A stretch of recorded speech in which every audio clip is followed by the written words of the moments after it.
Welcome to a football show, Monday edition. That is Zach Lyons. I am Braden Gall, brought to you by Sinkers Beverages and the Kingston Group. Live, of course, at least me, one half of the show is live here in Dallas-Fort Worth at SEC Media Days as we've got talking season, Zach, underway. We are still a couple of weeks away, or I guess I should say about a week away from the start of Titans camp. So lots of SEC stuff today on the show and, of course, on Thursday as well. If any big Titans news breaks, of course, we will get that to you at some point during the show.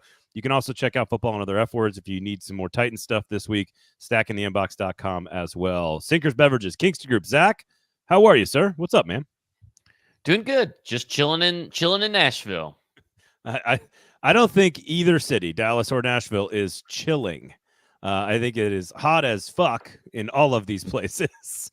Sorry to drop the F word right out of the gate. Is that I am inside at a cool 68 degrees, so I am in fact chilling. Well, as am I. First thing I ever do when I get to a hotel room is I go to the temp and I drop that temp about 12 degrees like right away. So now, do you hack it so you're getting the actual temp that you want? Meaning what I'm reading is not what I want, or did I just go lower than what I want in order to get what I want? No, do you go into VIP mode and actually get it down? You can get it down to 65, which is actually 68 in the hotel. Oh, well, I put it on 65. I put it on 65 no matter what, and then if it ends up feeling like 68 or 69 or whatever, then that's fine, I guess. But I immediately, first thing I do is crank the AC because man, it's hot in Dallas. I know it's hot in Vegas. It's hot everywhere right now, so I hope everybody's staying cool. I know everybody here at SEC Media Days are staying cool. We got a couple of great videos for you guys. I already had a chance to catch up with some folks, so we're going to talk some LSU football. Today, of course, is Ole Miss, South Carolina, Vanderbilt. I think Vanderbilt's here, and South Carolina. I've had a chance to talk with T-Bob Hebert, who played at LSU, does a radio show down in Baton Rouge. You're going to hear a couple of minutes from him. I caught up with Neil McCready from RebelGrove.com, who covers Ole Miss, so we'll have a chance to hear from him a few minutes a little bit later on as well. And then Trey Wallace from Outkick, who talked Tennessee and Alabama and Georgia and all kinds of stuff, Ole Miss, Missouri. So kind of some quick conversations with some folks here in town, already starting to get the lay of the land here in Dallas as we welcome Texas and Oklahoma to the conference, which is really the thing that everyone is talking about right now, at least halfway through, day number one. I like that Saban said that Texas ain't going to come in here and run the SEC. That was a great statement. Of course, I'm surprised that he got in because didn't he have credential issues to begin the day? I think is what Sankey said in one of the things, which was amazing. Could you imagine being the guy that stops Nick Saban from coming into SEC Media Days? Sorry, sir, you need your credentials. I'm going to need some identification. Excuse me. Can you please show us your ID, please? No, it's funny. I was doing Feinbaum last week, and a bunch of callers, obviously Alabama haters, a bunch of callers were like, they were calling up and saying like, hey, I know he's still working for Alabama. Are you worried that he's like going to be spying on all these other teams? And I was like Kirby Smart and Lane Kiffin, like if they are talking to Nick Saban, it's on them to not give away the secrets. Like it's not Nick Saban's job to keep Kirby Smart from saying something about what about like, it makes prior no sense. SEC Media Days. Well, they're saying because he's got access to practice now, and because of his game day role, like because he's on game day, and obviously I actually walked into the main room when I got here. I had like a 5:30 flight this morning. Nashville Airport was atrocious, by the way. I don't know what was going on. And I get here, and Saban like kind of was walking in, like you said, had some of the troubles. He gets on set like right away, and it just hit me that because of his role on game day, fans are worried that he's going to be like spying for Alabama against these other teams. I'm like, first of all, Nick Saban is many things, but like a lying cheat maybe isn't one of them. Recruiting aside, of course, which doesn't count. But like he's not, if he's talking to Kirby Smart, like these guys all have their numbers. It's not like he wasn't talking to Kirby Smart or Lane Kiffin or Steve Sarkisian before. Like it's not like they don't know each other. And I was kind of surprised people were so worried about that. Oh, he's going to be at practice. He's going to get to talk to coaches. He's going to spill the beans and then help Kalen DeBoer. I'm like, get out of here with that crap. They're just already building in their excuses. That's exactly right. Bo says TU already welcomed themselves. Bo, by the way, I was hanging out. I was hanging out downstairs talking with your guy Billy Lucci for a few minutes this morning. Very excited about this A&M team. So we can get into that when they go a little bit later on this week. But we can kind of look ahead at the week of action. Got some interviews for today as well that are already sort of tied into what we're doing today. Big day tomorrow, Zach, on Tuesday with Tennessee and Georgia, Missouri as well, and Oklahoma. So a big Tuesday on the docket here. Quickly, Sinkers Beverages. Sign up at the In Crowd. Sign up for the In Crowd. Go up there. East Nashville, best liquor store in town. I believe Tuesdays are the perfect day to go up there. They got like a discount special every single Tuesday, so make sure you go check that out. Bluegrass Beverages, their sister store up in Hendersonville as well. So make sure you sign up for the In Crowd. Beer, bourbon allocations, all kinds of fancy stuff. They're always putting up new products, like new, whether it's a cocktail drink or a non-alc or whatever it is, they're always trying to put new stuff out. So just swing by and check them out. Sinkers Beverages, great sponsor of this show, and we do appreciate their support making this whole trip happen. So thank you to Sinkers Beverages. Kingston Group as well, buildkg.com. All right, Zach, you get to be the interviewer here. So where we starting off today? Here, day number one. Let's start with Greg Sankey's opening comments. I mean, his I guess you would call it the inaugural speech of 2025 SEC Media Days. I mean, was there anything to glean from it? Anything that stands out that people need to know? Or is it just like blah, blah, blah, blah, same old, but now we have Texas and Oklahoma? I think a lot of it's propaganda. It almost always is. And he always spends a lot of time talking about like, oh, look at the student part of the student athlete. And here's all the accomplishments in sports other than football. Like he has to do that stuff as the commissioner of all the sports. Obviously, football makes all the money and makes him as powerful as he is. I thought it was interesting that he went political about 2/3 of the way through the speech. He sort of started talking about Democrats and conservatives and this moment in time in our country. And I was chatting with some of the folks from the league office, and I was just like, do you guys feel sort of compelled as a major, like powerful, like power is not the right word, as like a major sort of institution in our part of the country, did he feel compelled to try to say something? Because like it didn't, I mean, it was a good, smart message, which was trying to tamp down, temperatures and hey, we're all more alike than our politics makes us out to be. Obviously, this is all completely new in his speech based on what happened over the weekend with Trump, and so I thought that was interesting that he decided to do it. He didn't say anything particularly special other than like, hey, when you go to a college football game, it doesn't matter what your beliefs are. You're all sitting there cheering for the same thing. College football brings us together. It was it was fine. It wasn't anything special. But I do find it interesting when an organization feels the need to comment on stuff like that, because I don't know about you, Zach, but I looked at the internet this weekend and I said, none of you need a take. If you're a social media manager, don't post. If you're if you are a barbecue joint, don't post. You don't have to have an opinion. If you're a human being in this country, log off. If you're going to make it about you, no one cares about what you have to say about whatever the hell is going on in our country. You don't have to have a take. So I find it interesting when an organization feels the need to actually feel like they have enough power to say something. And so in that sense, I thought it was an interesting strategy. And they were like, yeah, we feel like it's kind of like the NBA having to say something or the NFL feeling the need to say something. It's like you're such a big part of society and culture that you sort of do need to feel compelled to do that. And I think Greg Sankey did a pretty good job of that today. But I thought that was an interesting decision by the SEC. So, yeah, it is pretty interesting. I agree with you. I made no comment whatsoever and will not make a comment whatsoever to the masses of Titans Twitter. I mean, they can barely handle Tavondre Sweat clips. They definitely cannot handle political takes. So I think I'll just avoid it. Because I mean, really, how are my words going to change anything in anybody's opinions at this point? Actions speak louder than words. Why ever I encourage, no matter who you may vote for, to get out and vote. And yeah. I think that is, and vote locally, vote nationally, just vote. And that's my overall takeaway. That's my political stance is takeaway. And everybody sucks. I mean, I think that's pretty much. It's my take on men and women. All men are stupid. All women are crazy. There's just different levels to it. And that immediately goes into politicians, where all politicians are stupid and crazy. And they're just, different levels to it. Yeah. So I do find it, I agree with you. Always find it interesting because, typically in something like that, you may see NFL teams all send out the same generic message. And I mean, I like I said, I wasn't really paying too close of attention, but Yeah. I do find it interesting the SEC that decided to do it. It's just random think and weird, it's I feel like.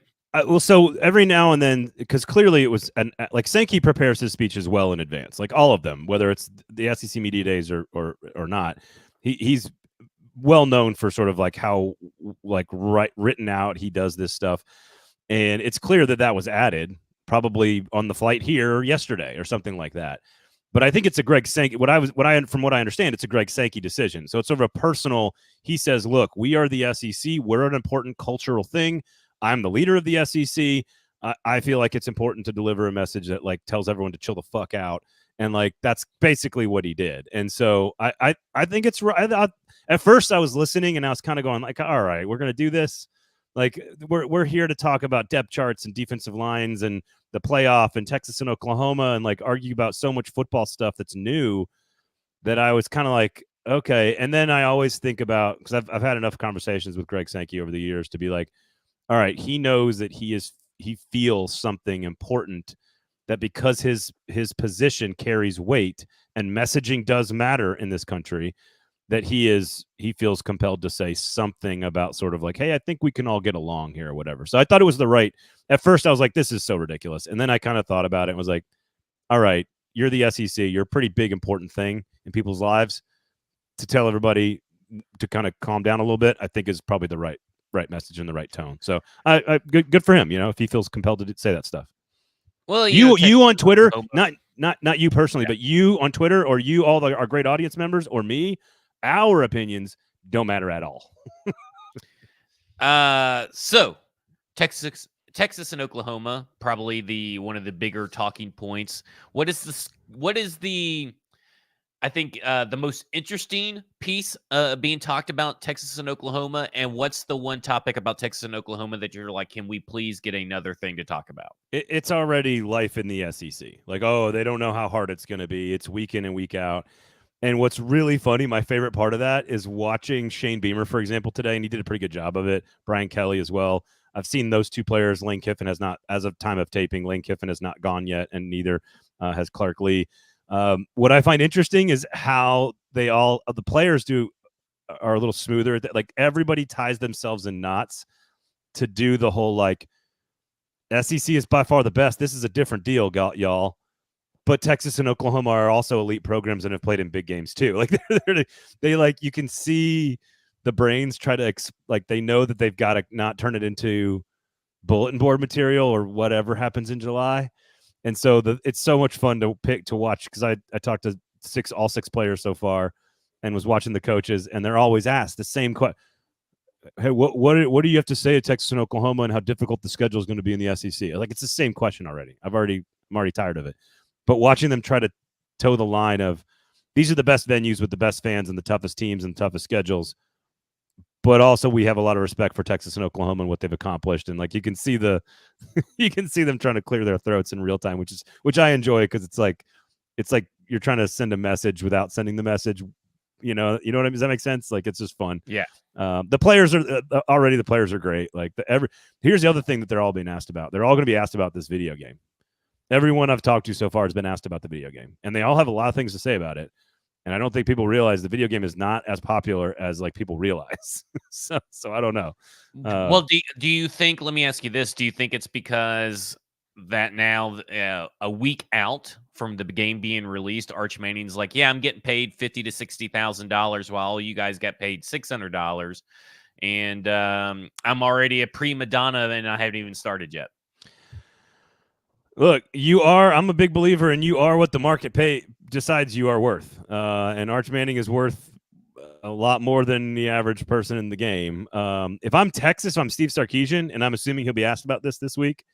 If I'm Texas and Steve Sarkisian, all I need to do to recruit is put down the video game with my starting quarterback on it, and then put down an iPad with the commercial with my backup quarterback promoting the game, and just be like, you want to come to Texas? Come to Texas. And I don't know what else you need to say in a recruiting pitch at that point, honestly. So it's But I mean, is it because of the $600 and the free game that they're getting that's not enough, or why they're what being is asked it? about it. Yeah. No, I no, mean, or no. no, It's why it's not as popular among Oh, the it's not an international video game. I just meant from like a business standpoint, and people don't know this. I don't know. Oh, Maybe okay. you do. Madden will sell more versions of. I guess it'd be 2025 Madden. I've been told that Madden will sell more versions of Madden 2025 in a week than the number of EA Sports 2025 college football games are sold the entire year. So You said that all the athletes were getting talked about. Then it's like it's not as popular as what you may think, and I'm thinking that okay, that lets me. I mean, I get what you're saying now, but I wondered why maybe you made it sound like the college athletes weren't very happy the game was coming out. then I probably should restate that. No, they are all like they're being like Harold Perkins, who's an elite linebacker for LSU, who's played edge rusher as a freshman, off ball a little bit more last year. He was asked like 2 questions in a row, and it was like, where do you prefer to play at LSU? And he didn't really give an answer. And then it was, where do you think you will be successful in the NFL? Which is a very interesting answer if you're a Titans fan and you're picking in the top 12, for example. Where do you think you are best suited? Like, is it an inside backer? Is it an off-ball edge rusher? Like, where do you? And he didn't really give an answer. And then the third question was, where are you going to play yourself in the video game? and his face like lights up, and he like changes, and his whole demeanor changes, and he's like, oh, I'm playing everywhere. I'm gonna play D-line. I'm gonna play safety. I'm gonna play linebacker. I'm gonna move them all over the field. And every player is really excited about playing as themselves, like in the video game. But I just find it interesting that it has such an outsized, the game itself has such an outsized place in college football and in SEC fans and in like our media, even and Twitter, even. And that it's just not like it's played in like United States and a little bit of Canada, and that's about it. It's not really played in Europe. It's not really played like FIFA and Grand Theft Auto and Madden. They're sold all around the world, and so it's just not nearly as popular as like internet conversations make it out to be, if that makes sense. But the kids are.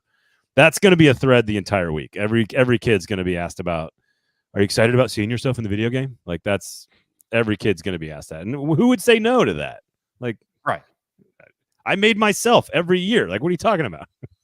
I like that they asked, where are you going to play yourself in the video game? Because it's kind of like, well, maybe that will give you insight onto what he thinks of himself and what he's planning to, do. It's such a kind of like a trick question that he's like, no, I'm going to play myself everywhere. Which I would love to just watch a stream of him having to play like a whole game with Harold Perkins out at cornerback and make him do it and see if he can do it. Like that to me would be some good content. I don't watch other people play video games, but I think I would watch that. I would love to watch the players play like as the other guy. Like I want to see like a Texas player play as like Texas A&M. You know what I mean? Like I want to see Nico play as Georgia. And how would he attack himself? that's what I want to see. But no, the Texas and Oklahoma is going to be a bit. That's going to every player's been asked about that. And welcome to the SEC, which they actually, sadly, they were asked all that last year, and they weren't here. At least they're here now, and we can actually ask Oklahoma and Texas questions. But no, the other one is I had a chance to talk to Alex Huntley, and this is up on the YouTube page as well. I'll post a lot of players' videos on YouTube Shorts and on the Instagram page as well. So check those out. But I asked Alex Huntley, like, what's the biggest difference in his life from like beginning as how is college athletes' lives different today than versus, because he's been around 5 or 6 years now at South Carolina. And he talked about regular stuff. He was like, oh, I've got a routine now. It's so much easier because I know what to expect and, blah, blah, blah, blah. You don't react as much to stuff, just sort of regular maturity things. And then he did like a whole minute on NIL. And it was just like, NIL's changed the game for everybody. You see an 18-year-old driving around campus and he's got this really expensive car. And you're like, whoa, what have you accomplished? And like, I've been here 5 years and I don't have that car. And he kind of couched it with things are different. Things have changed. I'm rooting for everybody to get theirs. If you get some money because you're deserving and you're worth it and you're a young kid and you've got NIL, then great, go for it. I'm happy for you. So he gave a really smart, kind of interesting answer about it. I asked him, I wanted to know broadly, and I'll probably be asking this of everybody I kind of get a chance to, is like, how is your life different as a college athlete today? Like structurally, what's your life like? I'm just interested. And I think for him to not even go to anything else other than NIL, I think was telling, right? He went right to NIL, and that was kind of it. So I think that'll be interesting to kind of track, and I'll put that together probably by the end of the week sometime. So interesting stuff there. Well, speaking of videos that you maybe will have on YouTube later, will. you got 3 videos, Trey Wallace, Neil McCready, and T-Bob Herbert, who I thought you were having a stroke when you sent that to me initially. I was like, does he mean Bob Herbert, Tom Herbert? And I was like, a bear. And then when you sent the video, and I see what T-Bob did not look like what I thought he was going to look like when you sent me the video. So it was very jarring, to say the least, to match the name to the face. But I mean, he was great and everything. But let's start. Do you want to start and set up the Trey Wallace video? Let's start. So Trey Wallace from Outkick, he covered Tennessee for a long time up there in Knoxville. He's been around the SEC for a long time. Again, these are pretty short, couple of minutes each, but I had a chance to talk to each of these guys. We'll talk to Neil about Ole Miss. We'll talk to T-Bob about LSU, but I had a chance to sort of kind of preview Tuesday's action and preview the week of action. Asked Trey Wallace a little bit about Tennessee, being who could overachieve, Tennessee or Alabama. Talked a little bit about Georgia, a little bit about Ole Miss and Missouri as well. So real quick conversation here with Outkick's Trey Wallace. All right, Trey, we haven't yet heard from Alabama, Tennessee, Georgia. Those are 3 big ones, of course. Yeah.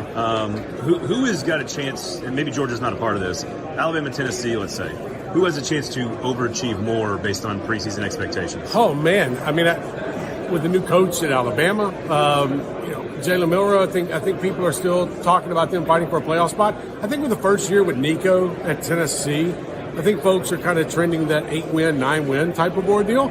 I could see them actually overachieving and be, because I expect Alabama to do this with Milroe. With Nico, we only got a bowl game, so we really don't know what to expect from him. So with the wide receivers returning, offensive line, running backs, I think Tennessee has a better opportunity to overachieve just compared to where we were at last year. And Georgia's is it Georgia, Texas on your ballot right now, or are you going to change by the end of the week? No, it's Kentucky, number 1.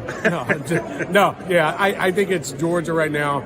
I think it would probably be Texas 2. There's a way to throw in Missouri at 3. I know it's a little interesting potentially, but I think it's going to be Alabama at 3, and then you kind of go from there and down on. I think Oklahoma probably comes in around like 9 or 10, which is going to shock Sooner fans, but just chill out, just enjoy the year. Well, I was going to ask you, Missouri and Ole Miss seem very similar. Returning quarterbacks, returning coaches, offensive schemes. 2 teams that are normally not in this position, but preseason top 10-ish. Yeah. Better talent on both teams than you expect. Which one of the 2 do you like better? And like, obviously you're very high on Missouri. I like Ole Miss, and it's not because of the hype, and it's not because of what they have done, especially in the offseason. I think Kiffin's actually building something at Ole Miss. He's doing it in a different way that's pissing people off, in a sense. But I do think Ole Miss right now is kind of a little bit above edge for Missouri. I know I said Missouri 3, but I could switch Ole Miss and Missouri right there. Quarterback situation, I like them for both teams. Running back is where it gets interesting for me for both. So right now, I think Lane Kiffin and them have the opportunity to be a playoff squad. It's how far do you get after being in that first round of the playoff? It's going to stand out, because if he flails out after the first round, okay, then all of this is for nothing. So basically, all those questions tell me that you don't think Alabama is going to be as good, because you said Tennessee could overachieve. You got Missouri and Ole Miss potentially in the top 3. You got Georgia, Texas in the championship. What? I think the stark reality is this could be a 9-3 season for Alabama, and that's not a bad thing. I look at the schedule. I think there could be 3 losses in there, and we'll see. I want to see what they look like on defense. I want to see what it looks like on 3rd and 5 on a defensive call, and Saban's not involved, and Kalen DeBoer. It's not that I don't think Alabama has the talent. You look at Alabama's roster; they had the talent. I want to see how they react to a new coach and how a new coach handles this scheme and the way things are going to play out compared to what Nick Saban did. Because we could always go back and be like, okay, Saban was doing this, this, and this. We trust him here. What's Kalen going to do? That's what infuriated me most. And that was Trey Wallace of Outkick. The one thing I kind of noticed about Trey's answers to your questions, and I want to it's like one overarching thought with a lot of thoughts that tie into it. But is everybody seems to agree it's Georgia 1, and I would say everybody tends to agree Texas number 2. But nobody agrees who number 3 is. And he first off says it's Missouri. Well, then he says it's Alabama. And then later on, he says Alabama. It's stark contrast. I think it's going to be stark reality of 9-3. So how does 9-3 become number 3 overall? And then he loves Ole Miss, and then Ole Miss is not this. And it's just, there seems to be whoever the third best team in the SEC is, seems to come with the caveat of, yeah, they're probably the third best team, but I could also see about 4 other teams be the third best team. Is that the general consensus so far? Like, y'all go through and vote, right? And do all your wins and losses and everything. It's going to be a shit show, right? Like when they start calculating all the stuff, it's going to be a shit show. And Shane Beamer today was up there at the podium going like, look, I know y'all have a job to do and y'all are probably going to pick us 14, 15, or 16. And so this will be the first year where we have to go 1-16. So that's the first time we'll ever do that, which is interesting. And it's funny you bring it up because my biggest takeaway from talking to everybody so far this morning and with Trey, I think it's going to be 1 and 2 is going to be very clear. I actually, to your point, I think it's wrong. I think the fact that Georgia's going to be number 1, they're going to be picked by everybody to win. But I think coming into this, and maybe I could be wrong, I'll be interested to see what more conversations happen throughout the week. I think Texas is penciled in by almost everybody at number 2. I don't think that's right. I think it's Alabama. Right now, if you told me, and maybe I change my mind by Thursday when we vote, but right now, if you asked me to fill out my ballot right now, it would be Georgia, Alabama, 1 and 2. I think Texas is very, very good. I think they're capable of winning a national championship.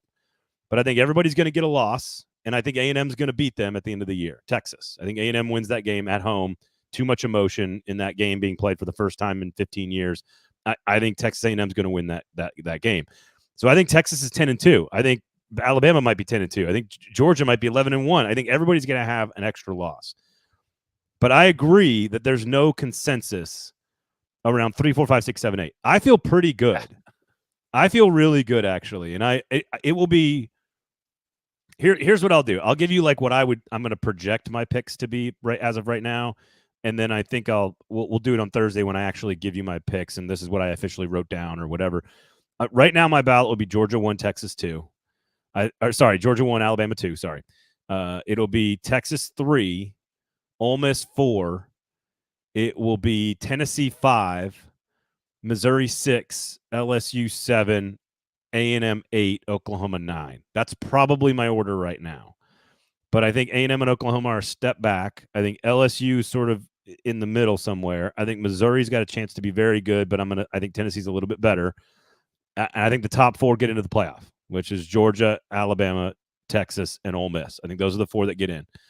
I don't know if I'm going to change that from what unless I learn something from somebody. Change it. I'm just curious. What would make you change it as an analyst from Monday to Thursday when there's no games played? like you know what I'm saying? I'm just curious. What would make you change that? There are a lot of SEC Media Days is almost as much about off the record conversations as anything else. There will be a lot of brisket and bourbon and beer tonight and tomorrow night and the next night, where we all are sitting around, and sometimes it's with somebody that is inside of the SEC or inside of the programs, or sometimes it's just an analyst that I really, really trust. Ian Fitzsimmons, for example, is a good friend of mine. He lives here in Dallas. He does ESPN radio, but he knows more about everything in college football than almost anybody I've ever met in my life. And I could talk to him and be like, "What did Shane Beamer tell you yesterday?"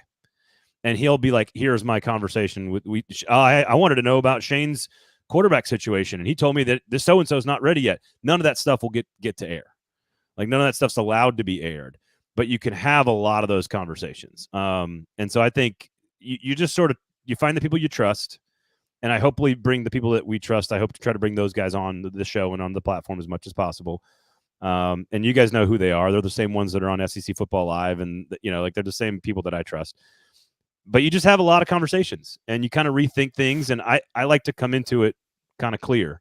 and say, all right, here's what I think, but I'm gonna let other people's opinions kind of.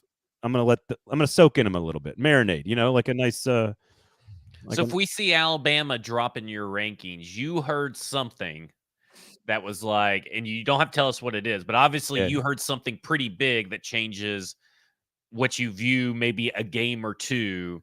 Maybe it's not necessarily about Alabama, but maybe it's something you heard about Tennessee that drops Alabama a loss and then moves Texas up. Something like that. You've heard something that makes you think that Alabama is going to at least have an extra loss than even the extra loss you're kind of baking into the equation.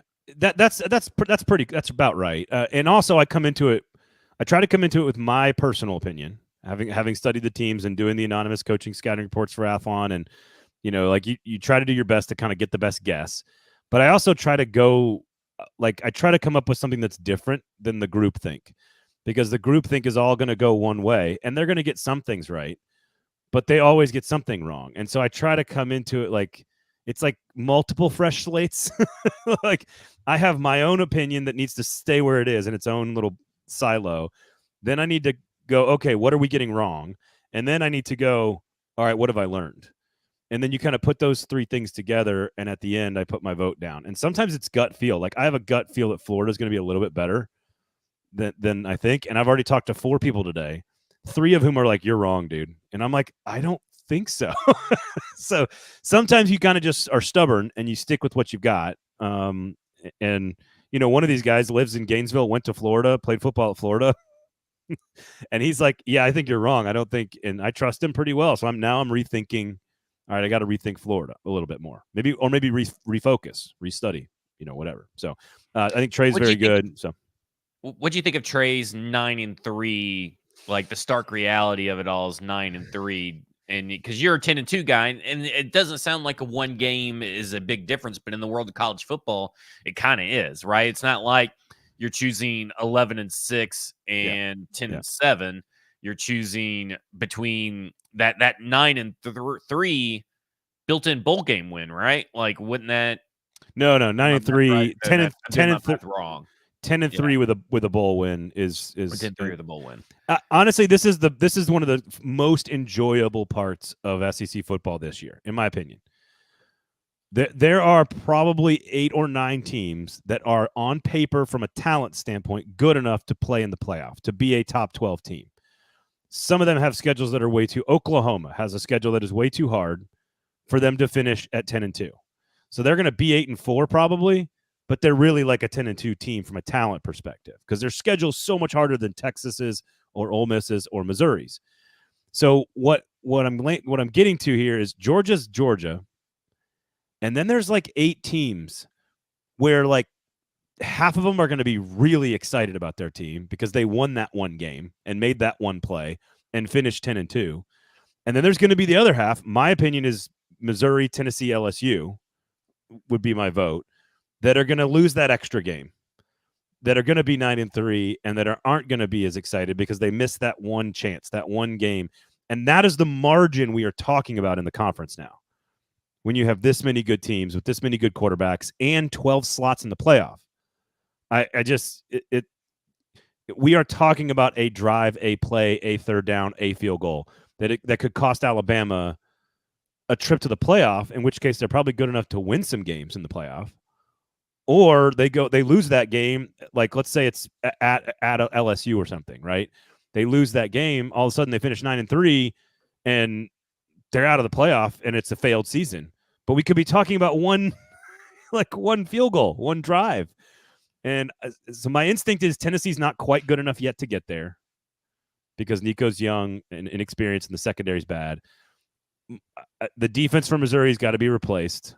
I'm not sure how they've got an easier schedule. I don't think LSU has the talent on defense either. So if you're asking me to like err on the side of which are disappointed, it would be LSU, Missouri, Tennessee, and which ones are excited, it would be Texas, Alabama, Ole Miss. Those are if you're asking me where the margins are. So I don't really disagree with Trey, but I think Alabama is closer to 11-1 than they are as maybe to 9-3 if that's 9-3. Okay. Yeah, I think, yeah. I mean, their schedule's Bama's schedule is really hard. At Oklahoma at the end of the year is like their 5th most important game. Like it's not. It's really Well, hard. speaking of Alabama's schedule. Oklahoma, I kind of agree with him that I think it's like Oklahoma's on the outside looking in its first year, and you should just be okay with that if you're an Oklahoma fan. I agree. You know, do you think that is the general consensus down at SEC Media Days? That's like 9 or 10. That's Oklahoma. Maybe some people have Texas A&M behind Oklahoma. I don't know how how the SEC Media Days group tank is or think tank is thinking on Texas A&M. But it seems to me, I would think Oklahoma would be about the 9th or 10th best team. I thought that was a pretty spot on assessment. Yeah, I think they'll finish 8th if you're asking me to project. I would have them at 9. But I do think the top 9 are kind of separate. This Bo will like this, but I would have A&M ahead of Oklahoma based entirely on schedule. I think the coaching is fairly comparable. I think the talent is fairly comparable. Quarterback play equally talented and comparable.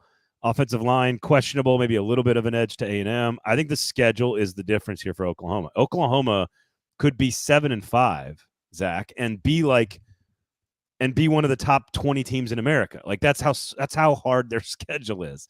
They play everybody with the exception of Georgia. I think they got to do everybody. They got to play Texas. They got to play at Missouri. They got to play at Ole Miss. They got to play Alabama at home. They play Tennessee at home. Like they play 6 of the top 7 teams in the conference. They play all of them. And so I just think it's more about the schedule for Oklahoma and some of it's timing. Like they replaced all 5 offensive line starters. Not a good year to go to the SEC when you do that. You want to be Texas when you're bringing back all 5 starters or 4 out of 5 starters other than Christian Jones, basically, and you have one of the top 5 offensive lines in America and a quarterback returning. Like that's how you want to go into the SEC. So I think Oklahoma is going to have a tough year. All right. You want to set up the Neil McCready clip here? Yeah, so Neil McCready's Rebel Grove is the website. He covers all things Ole Miss. He's been covering them for a very, very long time, and I wanted to get his sense of just where this roster is under Lane Kiffin, how they built it, where they're better. Are they actually the best roster that we've ever seen at Ole Miss? And then, of course, I love getting into the mind of Lane Kiffin, and I asked him a little bit about sort of what makes Lane Kiffin different, what's different about him that people don't really fully know. He's around him a lot. So here was my conversation with RebelGrove.com's Neil McCready. All right. So, Neil, from a roster standpoint, you look at what Lane Kiffin's built in the offseason. We all know the experiment they're trying to run. Relative to the rest of the teams he's had, how much better is this Ole Miss roster truly than everything he's had, in your opinion? Yeah, it's his most talented roster at Ole Miss. There's no question. They've got very few holes in it, really. I think, they had that game at Georgia last year that was an eye-opener for them. I don't think it was revelatory. I just think it confirmed what they sort of suspected, which was they simply had to get better on both lines of scrimmage, and that's what they've done. At least in terms of on paper, on the roster. They went out and really bolstered their offensive line through the transfer portal. They added Walter Nolan, Princely, Iman Mielen, and others on their defensive line. They're bigger, they're deeper. They should be, just able to hold their own against the elite of the SEC on the lines of scrimmage much more than they've been able to do during Lane's previous seasons at Ole Miss.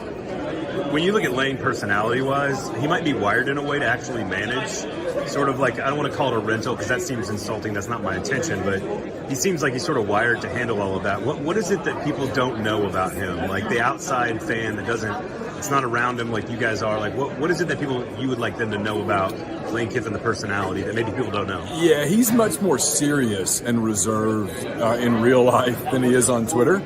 On Twitter, he kind of has a little personality that I don't think is really reflective of kind of his day-to-day operations, certainly not the way that he sort of runs his program.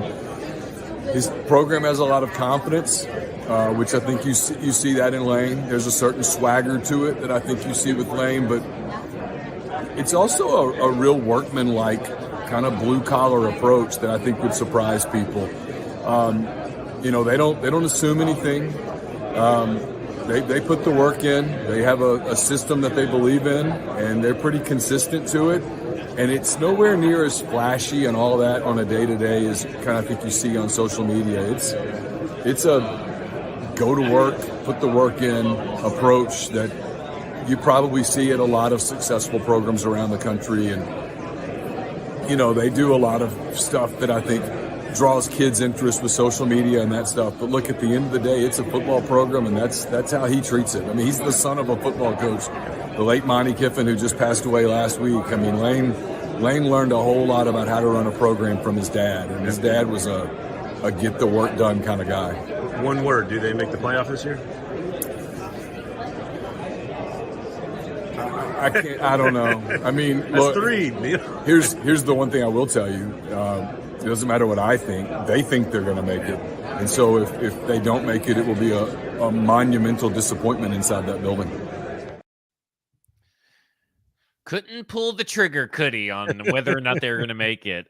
Do you think that's the reality of the situation of what Ole Miss? Nobody just knows what they are, or do you think that's like, we've seen this story before, we get excited and then they can't win, you know, these big games? Like, is it a little bit of both? I mean, why couldn't he really just say yes or no in your mind?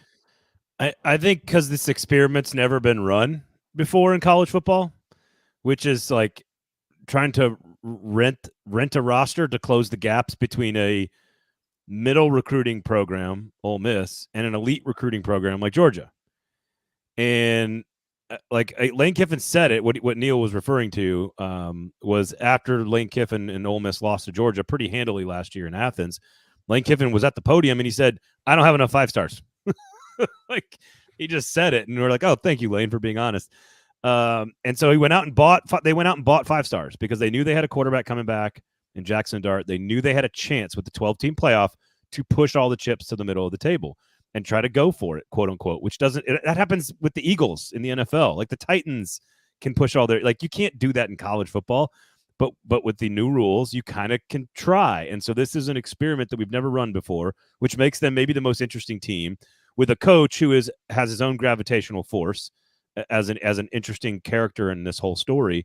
Their schedule sets up really well. They don't have to play, like, I think they play LSU at home, they play Oklahoma at home, and they play Georgia at home. And I think they have to win like one of those games, and they probably will win everything else.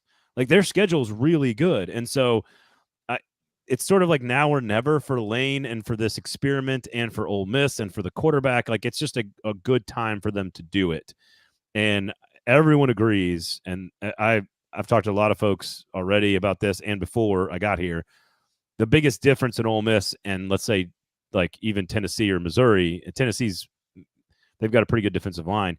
The front 7 talent at Ole Miss is different than it's ever been before on defense. And so if that works and it hits all those quote unquote rentals, that's where they could be extremely dangerous because the schedule sets up and Lane's interesting. I've talked to Chance Campbell about this before, actually, and I think you and I have talked about this. Lane is, like, when he was on the Titans last year, I asked him about this. Like, I try to tell people that Lane Kiffin is not the Lane Kiffin you think he is. Like, I think he has, like, social anxiety disorder, and, like, I'm sure he's down there right now giving a speech. You never mentioned this with Chance Campbell, but you did mention it when we were talking about storylines of the SEC or who we would want to see in, like, a documentary. And I said I would be very interested to see Lane Kiffin.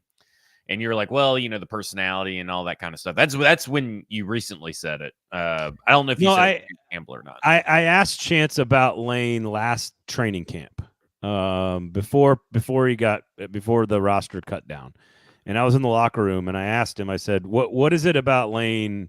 And this, I think, it wasn't like on the record, but it wasn't off the record. We were just kind of chatting, and I was just like, he's way different than people think, right? And he was like, "Oh yeah." I was like, "Give me something people don't know." It's like, he just, like, after work, he, like, goes and does yoga and then he goes home. Like, he's not like this. The flashy Twitter troll is not who he is. And I've seen him give speeches at media days, which, again, I think he's on the podium either right now or in a few minutes. Like, that's not his comfort zone. Like, that's not where like, some guys get up there and they're like Shane Beamer's like, yeah, throwing zingers, and he's a spokesman, and he's, like, fun and interesting and charismatic. Lane Kiffin's not that, which is, to tie it into football, I think it is an interesting personality to manage what they're trying to do from a roster standpoint. So if you're Brian Callahan for the Titans, you have to be able to manage, and it's a little different with 18 to 22-year-olds, but you're bringing in all this new stuff, right? And your job as the head coach is not only to design great plays and to develop a technique, but it's also to communicate with 53 guys and get everybody onto the same page. In college, you don't normally have to deal with that as much because you've recruited people to be in your facility and you sort of have like, I don't know what the right word is, like vetted them, for lack of a better term, before you offer a scholarship. And one of the biggest problems with the portal and NIL is that we just don't know how all these pieces fit together. And you sort of need the right personality type to manage all of that stuff that now happens in a college locker room. And I think Lane Kiffin is uniquely qualified to manage that. I think Josh Heupel is wired in a way that he could do it. Maybe Sam Pittman at Arkansas could do it as well. I don't know if he's going to get a chance, but like from a personality standpoint, it sort of takes someone that's just like honest. And I think in personal relationships, I think Lane Kiffin is very honest with his players. And I think he's just sort of a guy, you know, and he's not this. Well, it also sounds like he's a very, I always knew that he's very cerebral, but it sounds like he's really about putting in the work. And I think that works with, because he's kind of a team made up of free agents, right? He's got veterans. Yeah. And Mike Vrabel probably works better with veterans, for instance, than maybe rookies. And really that may be bad because I think most veterans that came in that were free agents kind of liked him at first, then grew not to like him. But either way, you look at it, it's like there are certain coaches out there that do better with veterans than they do with rookies, or certain, whatever. And it's just interesting because of all the reputation Lane Kiffin has had as multiple stops before he got to Ole Miss, is a guy that really on the surface didn't seem to take the sport of football seriously, but the sport of building college football relationships with his players. And that's what it looked like from the outside looking in because of all the stories that you heard and all this and that. And maybe some of this social anxiety that you speak of plays into that. And it's really interesting to see that he has matured and grown into something that the jokes really don't land as much as they probably would 5 years ago. Like the jokes are a little outdated at this point. Yeah, I think so. To that point, I think one of the two narratives that are around him, he can't win the big, like, oh, he's just too much of a goofball to win the big one, and that he's too immature and all this Joey Freshwater stuff. And I don't think that either of those apply anymore. Honestly, I don't. I think he's evolved and changed into himself. I think he's more comfortable in his own skin. But I also think the reason they have lost games, like when you change expectations in college, like it's you're a victim of your own success. Like the fact that Ole Miss fans are going to be pissed that he almost went to Auburn and only won 10 games last year is ridiculous. Like it's ridiculous. If you're going to fault him for not beating Georgia and Alabama last year, which he didn't, you also have to give him the credit for bringing the entire program up a notch. And so like I don't buy. They lost to Alabama and Ole Miss and Georgia last year because they didn't have good enough players. Not because Lane Kiffin, like I know that the popcorn thing happened on CBS, right? Get your popcorn ready, and then they got smoked by Alabama. That's because Alabama's really effing good. Like they have better players than Ole Miss. Like it's not, they should beat Ole Miss. So I don't think it's like he fails in big games. I think it's just he saw where his team could go. He maximized it.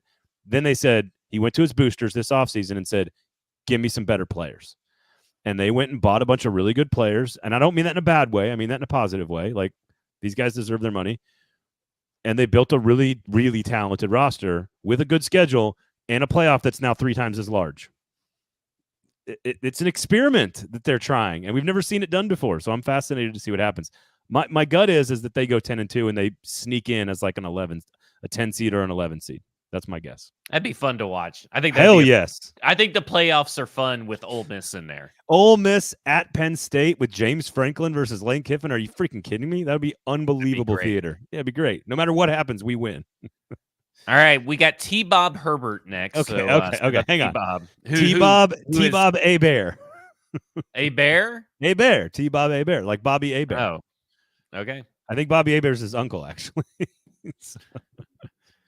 All right. They put the T in front of Bob so they can tell them apart.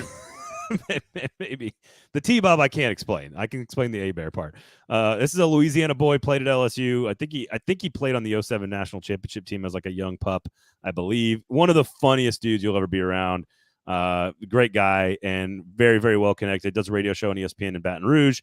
We talked about LSU's upside, their playoff expectations by the fans. So if you want a quick little primer here for LSU, here's my conversation with T-Bob A-Bear. All right, for fans that don't know LSU, that don't cover LSU, that aren't around LSU, they're SEC fans, what is the thing people need to know about the quality of this roster and where the talent is relative to expectations? I think that, in terms of the roster, offensive line, I think unbiased, probably the best in the entire country. I mean, their left tackle, Will Campbell, is number 1 on the Athletics draft big board, and he's not even 21 years old yet. It's going to be his third-year starter. They have a third-year starter right tackle. Where O-line's incredible. I really believe in Garrett Nussmeier, the quarterback. Wide receiver group, unproven, but a lot of talent to throw against the wall. And then defensively, a lot of question marks, but you spent about $10 million this offseason remaking the defensive staff. Okay? And at most position groups, I feel like you're going to find answers. The one Achilles heel is the interior defensive line, where they didn't have bodies. They missed on some transfer guys. So it's kind of a hodgepodge unit. But we had Brian Kelly on this morning, and he went out of his way to basically kind of stump for his D-line and say, look, it's going to be better than people think. So we'll see. If you're talking 9-3, 10-2, but they missed the playoff, how do fans react to that outcome of the season? But like Nussmeier's clearly the guy, like they solved some problems, but maybe don't reach the playoff. I think an eternal college football truth is 10-3 with a bowl win, right? So 9-3 regular season, but you have to win that bowl at that point. That's going to keep the majority of fans happy. Of course, there will always be people who fall on either side, but 10-2 would be an unqualified success. And I kind of think with how this new playoff works, we'll see if this bears out over time. I think 10-2 would almost guarantee you a playoff spot. So it's like I look at Tennessee, Mizzou, LSU, maybe Ole Miss as these teams that are all in that range. They all, when you look at their schedule, they all look like they could be 9-3 and 10-2. And who manages to get over that? I don't know why that hump is so hard from 9-3 to 10-2, but it is. And whoever manages to do that, make the playoffs, and make the playoffs, so then I think your fans are going to be happy no matter what. So yeah, I think the goal is the playoffs for Brian Kelly, but 9-3 would not be like an abject disaster. 8-4, and then everybody's going to be, burn it all down. So what do you think of that? Because obviously you asked that question with the intent of, getting his opinion on the team and getting his opinion on the fan base, but he kind of flipped it as an eternal college fan base truth. And I don't know if that's the case for every program, but I think maybe a large chunk of programs it could be the case for. So I kind of agree with it. But this is Brian Kelly and LSU where the standards are different. Yeah. And not so long ago, they're competing for a national championship, and they hire Brian Kelly to take him back to that. An incentive-laden contract for 10 years, $95 million. And they haven't really, truly been a playoff team, and they haven't really sniffed the playoffs. And last year may have been their best shot, and they still couldn't get it done. Do you think fans are going to give them a grace period? So I think your point about expectations vary from program to program is an important one to remember. I think that's absolutely correct. So LSU eventually not okay with 10-3 and barely getting into the playoff. Eventually they need a championship. Again, the last 3 coaches who have coached at LSU have all won a national championship, and 2 of them were complete morons. The other one was Nick Saban. So if 2 morons, and not just one moron, but if 2 morons can win national championships at LSU, then why not a third? Brian Kelly should be able to. You're dead wrong about Brian Kelly, but that's okay. They had 10 wins in each of the last 2 seasons, and they would have made the playoff maybe last year. I don't know about the first year because I think they ended up finishing 10-4 or something like that. But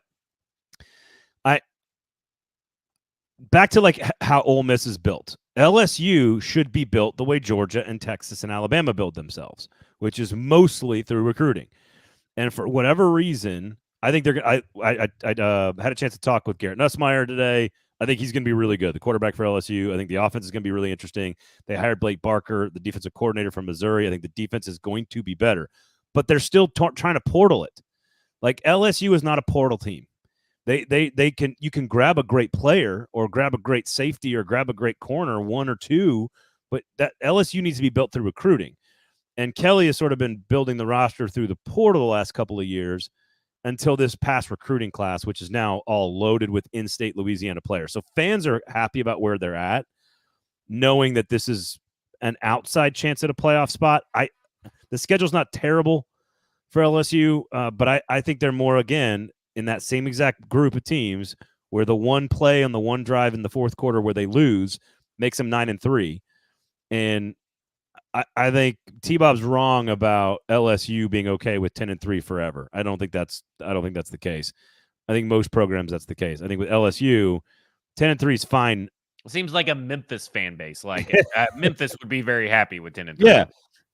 Kentucky, even frankly Missouri, and that's not trying to be disrespectful, but like 11-1 playing for a national championship is different than 10-2 and sneaking into the playoffs. So I think LSU could absolutely sneak into the playoffs. I think a lot of things have to go right for them. I think the quarterback has to hit. The two coordinators, the new coordinators have to hit. The defense has to be significantly improved. Portal players have to be great. They do have, and he's right about this, they do have one of the 2 or 3 or 4 best offensive lines in America. For sure. No question about that. And so that helps, right? Having a really great offensive line with a dependable quarterback who's going to know what to do with the ball. I think they're going to be really good. And here's the other thing about LSU. No one has talked about them and nothing has happened to them in the entire offseason.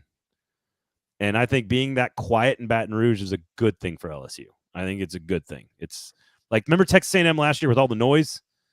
That was clearly a precursor of the controversy and the culture problems at A&M. Right now, everybody's on the same page in Baton Rouge. Everybody's in the same boat, pulling the same direction. It's very quiet in Baton Rouge.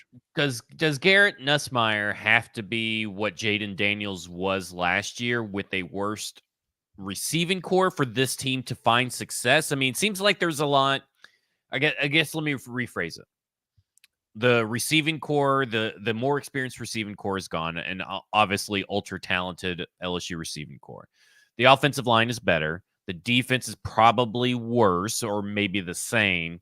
Probably better. So, but you think it's better with the defensive line not being as good as what it was last year, even though it wasn't really great last year, but the talent was there? So Titans fans will understand. If you have the best offense in like the history of your school and the worst defense in the history of your school, statistically, the odds are your defense is going to get a little better and your offense is going to get a little worse. I think that's fair. I think that's the fair way to look at it. They're just too imbalanced last year. Again, literally the greatest offense in school history and literally the worst defense in school history. There's no chance. Do you think they're more balanced this year then? I think it's more balanced. The question is ultimately, does that lead to a playoff spot or does it keep them kind of treading water? And I think I'm more in the 9-3 treading water, still very good, but not. They don't have like a transcendent. They're very good at running back. They're very good at offensive line. People in Baton Rouge love Joe Sloan, the new coordinator, who's one of the 2 guys that they elevated. People love that guy. They put a great defensive coaching staff together. It's the best coaching staff Brian Kelly's ever had. They went and got Texas's defensive line coach, and they went and got Florida's secondary coach, and like got the band back together, kind of. So I think LSU's really dangerous. I like Tennessee a little bit more, and I think those are the 2 teams that are challenging with Missouri. I think those 3 are challenging to get into the playoff, and I would guess, having not spent the week here yet, that those 3 are the 3 that are just barely on the outside looking in, like 9-3. 1 game cost them, and those 3 are on the outside looking in. I could be convinced otherwise this week, but I think right now I'm like Tennessee 5, LSU, Missouri 6 and 7, and those 3 are just they're like 14, 15, 16 in the standings. You know, like they're just outside the playoff. Yeah. I want to ask you 3 questions that kind of all relate to the future of LSU. How important is it that Garrett Nussmeier is the guy, or at least shows that he is the guy to help them at least next year? How long before 9-3 doesn't cut it, or missing the playoffs doesn't cut it anymore? Yeah. And at what point do you expect that the recruiting actually kicks in for this team? Like, I know you said they had a really good recruiting class now, but like, does going local and diving deep into local actually yield wins? Like, when does all this stuff come to a head where like, what if they're 8-4 this year, but Garrett Nussmeier is the guy? Is that fine? That's kind of like what I was asking him, right? It's like, hey, Yeah. you learn. I think Garrett Nussmeier is Like gonna, Will Levis, right? Like, it's like, okay, if Will Yeah. Levis is the guy, but it doesn't yield the wins because of other things, you're fine for next year. But this is Garrett Nussmeier season 4, even though it's technically season 1 as a starter, but season 4 of Garrett Nussmeier. And it's then going to be heading into season 4 of not living up to really taking the expectations of LSU and putting it pen to paper in a playoff spot. I think Garrett Nussmeier will absolutely be the guy. I think he will prove that. I think he'll prove that very quickly. I think he's going to be in complete control of the offense. I think he's a very good player. Is he like a top 5 quarterback in the SEC? Probably not, but that's because it's loaded, right? Jackson Dart, Brady Cook, Nico, Jalen Milroe, Carson Beck, Graham Mertz. Like, it's so loaded with quarterbacks this year. I think he's going to be very good. I think he's the guy, and I think people are excited about him throughout the course of the year and going into next year. I think this year it doesn't doesn't matter. It's not the right phrase, but there's no pressure on Brian Kelly right now. All the pressure will be on them next year if they go 8-4. If they're 9-3 and they barely miss, people are going to kind of be like it'll be uneasy, but it's not going to be like hot seat stuff at all. I think you don't give him personally. I don't think you give Brian Kelly enough credit for what he's accomplished so far, because I think the roster and what Coach O left with like covering up sexual assault and like all this other like really awful stuff at LSU. I think Kelly had to come in and like do some house cleaning a little bit, and to win a division, beat Alabama, and then win a Heisman in your first 2 years and win 10 games both times, I think is a pretty good testament to what he's accomplished. But eventually you need to do better. So like, I think he's got this year. Especially because you're a coach that's never done better, right? I mean, like, he's a coach that's made the playoffs, but he's not. His team's kind of sucked, or they were out of their league or outmatched. Like, he's never won a big championship with a big program. Yeah, he's the winningest coach in Notre Dame history, which is a pretty big statement considering the coaches they've had. But yes, he's never won the championship, and the reason he left. It's actually very similar to Lane Kiffin and Ole Miss, right? What did Lane Kiffin say after the game? We don't have enough 5 stars. We don't fish in the same pond as Georgia and Alabama. Brian Kelly at Notre Dame didn't fish in the same pond as Alabama and Georgia and Ohio State. And that is why he left for LSU, was to fish in that pond, which means he needs to start fishing in that pond. And last year he did.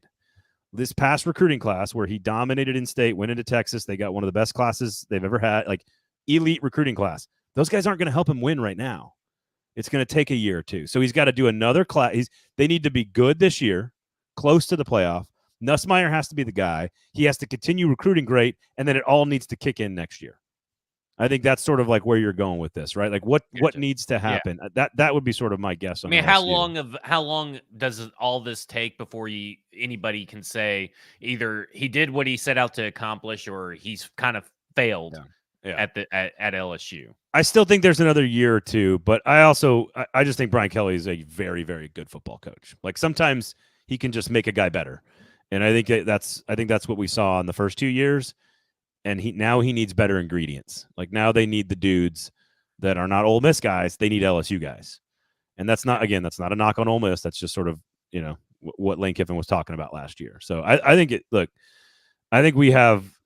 this will be one of the most unprecedented and wild and most exciting college football seasons we've ever had in the SEC.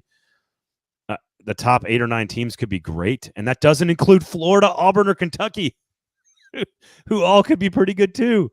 Like, it is nuts looking at these schedules, and it's gonna be a lot of fun though. So Otherwise, I'm going to try to get you guys. And if you want, I don't ever do this, but if you want to tweet me or in the comment section of this video at Braden Gall or in the comments here, if you want to ask for if you have requests from media members, if you want me to try to go have some conversations with some folks about your team or whatever, don't hesitate at Braden Gall on Twitter. Go for it. Jump in there and do it. I'll see what I can do to try to go make that happen. Some folks are here for all 4 days. Some folks aren't, but I'd be happy to try to do that if y'all have requests. So we'll make sure to try to do that for you for Thursday's episode. I should be bringing you like a whole lot of stuff on Thursday from a lot of the teams that we're going to see. I've already got Georgia stuff lined up and Tennessee stuff lined up. So going to be a very interesting week with Texas and Oklahoma. Other than that, Zach, what do you have for the good folks on Stacking the Inbox and F Words coming up? I'm in the midst of writing a big, long piece. I'll probably be out Wednesday on Jamal Adams. And there were some surprising statistics that I found out about Jamal Adams last year. There was some interesting stuff after we broadcast. I listened to OTP, and there was interesting stuff about his injuries and all this kind of stuff. So I'm kind of like taking all of these thoughts, looking at his 2023 and kind of projecting out, maybe I was like low risk, low reward. I'm kind of like low risk, medium reward. And I think that probably is the actual truth, because there's people out there who think it's low risk, high reward. And I think that those people are a little crazy, but I don't think it's as bad or as perplexing when you start diving into maybe some of the advanced details of what this could mean for the team. Yep. And that's what I'm trying to do. Unlike Big Mike, who's been blocked by Big Jeff for his comments on Jamal Adams, I have not been. Oh my God. Yes. Low risk, medium, some reward. I think that's about right. All right. So Thursday we'll have our official SEC predictions. We'll have a bunch more videos from a bunch more folks for you guys. We'll have them all posted out there. If you want to catch the players' videos, of course, those will be posted in the shorts section of the YouTube page. So make sure you check those guys out as well. They're the most interesting part of this whole thing. They're fascinating. They're smart. They're interesting. They have the best answers and interesting perspectives. Like I love talking to the players. They're the best. And of course, Sinkers Beverages and the Kingston Group, we appreciate their support, of course, through all this trip here to Dallas-Fort Worth. I'm gonna eat some brisket and eat some other barbecue, maybe get some Tex-Mex, who knows. But other than that, please support Sinkers Beverages, join the in-crowd. Bluegrass Beverages, join the BOB program. Join those two programs, their customer rewards programs. They will take care of you, I promise. On Tuesday, if you're listening to this, go in on Tuesday to Sinkers. You'll get all kinds of discounts and stuff on I think there's wine discounts and beer discounts. So check out Tuesdays. And then, of course, buildkg.com for the Kingston Group is the website. So stackingtheinbox.com on Substack. You can also get to Lower Broad Hockey if you want to join the hockey community that we put together there as well, covering the Nashville Predators. Other than that, all the other great shows across the 440 Sports Network, Paul Karski Podcast, the Hot Read Podcast, Music City Audible, Football and Other F Words, on and on and on we go. Club and Country, Gold Standard, you name it, we got you covered. So thank you guys for watching and hanging out. Thumbs up on the YouTube page. Share, rate, review, subscribe, all that great stuff, of course, wherever else you get your podcast. We do appreciate you hanging out. For Zach Lyons, I am Braden Gall. We will talk to you guys on Thursday.